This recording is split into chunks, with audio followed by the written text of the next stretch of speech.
Bonjour tout le monde, nous sommes Sophie et Daniel et nous allons parler de Simone Veil. Je m'appelle Simon Jacob et je suis né le 13 juillet 1927 à Nice. Mon père était architecte et ma mère s'occupait de mes desserts, de mon frère et de moi. Nous étions juifs. Mon enfance est marquée par l'antisémitisme.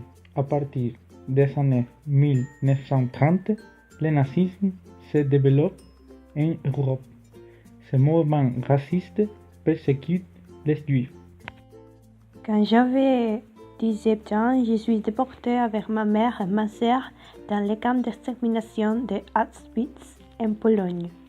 J'ai survécu comme ma sœur, mais les autres membres de ma famille ne sont jamais revenus des camps. Je fais des études de droit et de sciences politiques. C'est à ce moment-là que j'ai rencontré mon futur mari, Antoine Veil. Quand j'ai obtenu mon diplôme de droit, j'ai commencé ma carrière dans l'administration pénitentiaire. J'ai mis en place plusieurs mesures pour améliorer les conditions de vie des détenus. En 1969, j'entrais au gouvernement. J'ai débuté au ministère de la Justice avant de devenir moi-même ministre de la Santé en 1974 et 1979. J'ai présidé le Parlement européen de 1979 à 1982. Je suis la première femme à occuper ce poste. Je suis connue pour mon combat pour les droits des femmes. Lorsque j'étais ministre de la Santé, j'ai fait adopter une loi permettant aux femmes d'avorter légalement.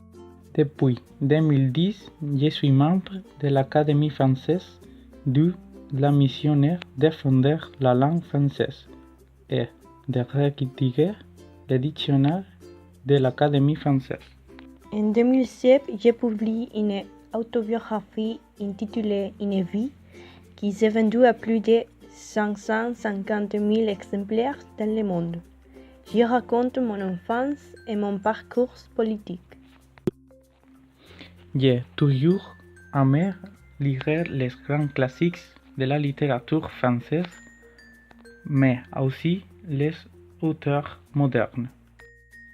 Je n'aimais pas beaucoup l'école. J'étais même une élève plutôt dissipée. Mon animal préféré est le chat.